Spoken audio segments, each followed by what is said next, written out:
প্রত্যেক ফরজ নামাজের পর এই দোয়াটি যদি একবার পড়তে পারেন স্বয়ং আল্লাহ তাআলা আপনাকে সাহায্য করবে।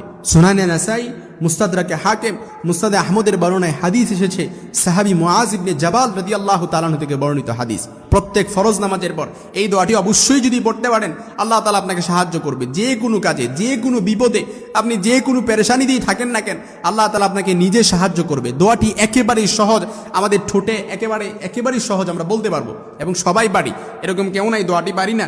মুসনাদে আহমদ সহ, মুস্তাদরাকে হাকিম সহ অসংখ্য মোতাবাররা কিতাবের মধ্যে এসেছে, আল্লাহর হাবিব সাল্লাল্লাহু আলাইহি ওয়াসাল্লাম বলেন, প্রিয় সাহাবী মুআজ ইবনে জাবাল রাদিয়াল্লাহু তাআলা আনহুকে একাধিকবার শপথ করে জিকির, শুকর ও ইবাদতের বিষয়ে আল্লাহর কাছে সাহায্য প্রার্থনার তাগিদ দেন।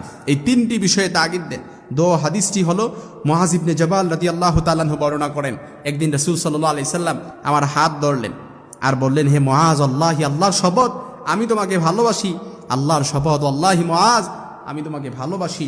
এই ভালোবাসা থেকে আমি বলছি, মুআজ আমি তোমাকে ওসিয়ত করছি, তুমি প্রত্যেক ফরজ নামাজের পর যদি এই দোয়াটি পড়তে পারো, এই দোয়াটি কখনোই তুমি পরিহার করবে না।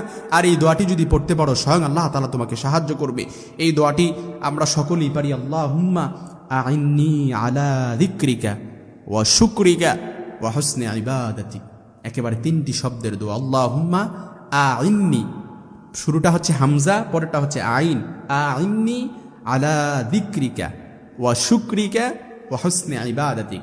আপনি আল্লাহর কাছে বলছেন, আয় আল্লাহ, আমি আপনার স্মরণে, আপনার প্রকাশে এবং আপনার উত্তম ইবাদতে আপনি আমাকে সাহায্য করুন। আপনি আল্লাহর কাছে সাহায্য চাইতেছেন। ইবাদতের মধ্যে যদি আল্লাহ তাআলা আপনাকে সাহায্য করে, খুশি হয়ে যায়, আপনার প্রতি সন্তুষ্ট হয়ে যায়, তাহলে প্রত্যেকটা কাজে আল্লাহ তাআলা আপনাকে সাহায্য করবে। যে কোনো কাজে আপনি সফল হতে পারবেন। যে কোনো কাজে আপনি উন্নতি লাভ করতে পারবেন, ডেভেলপ হতে পারবেন। আপনি জীবন, আপনার ভাগ্য খুলে যাবে ইনশাআল্লাহুল আজিজ, আপনি যদি এটা করতে পারেন। এরপর মুআজ ইবনে জাবাল রাদিয়াল্লাহু আনহু আস-সুনাবিহি রাহমাতুল্লাহি আলাইহিকে এবং আস-সুনাবি হযরত আব্দুর রহমান কেউ এরূপ দোয়া করার ওসিয়ত করতেন। মুআজ রাদিয়াল্লাহু তাআলা আনহু অন্যকে ওসিয়ত করতেন। এজন্য এই আমলটি আমরা যদি করতে পারি, প্রত্যেকটি উম্মাহ যদি, মুসলিম উম্মার জন্য এই আমলটি প্রত্যেক ফরজ নামাজের পর আমরা যদি এই দোয়াটি পড়তে পারি, আল্লাহুম্মা আইন্নি আলা যিকরিকা ওয়া শুকরিকা ওয়া হুসনি ইবাদাতিক, এই দোয়াটি করতে পারি, প্রত্যেক কাজই আল্লাহ তাআলা আমাদেরকে সাহায্য করবে। হয়তো পেরেশানিতে আছেন, আল্লাহ সাহায্য করবে আপনাকে।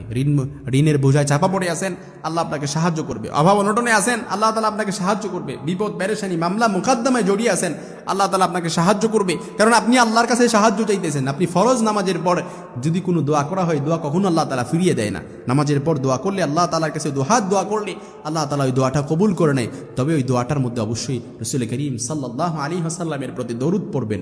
যে দোয়ার মধ্যে দরুদ থাকে না, মাহজুবুন মুআল্লাকুন বাইনাস সামাই ওয়াল আরদ, আকাশ আর জমিনের মাঝে পেন্ডিং অবস্থায় থাকে, ঝুলন্ত অবস্থায় থাকে।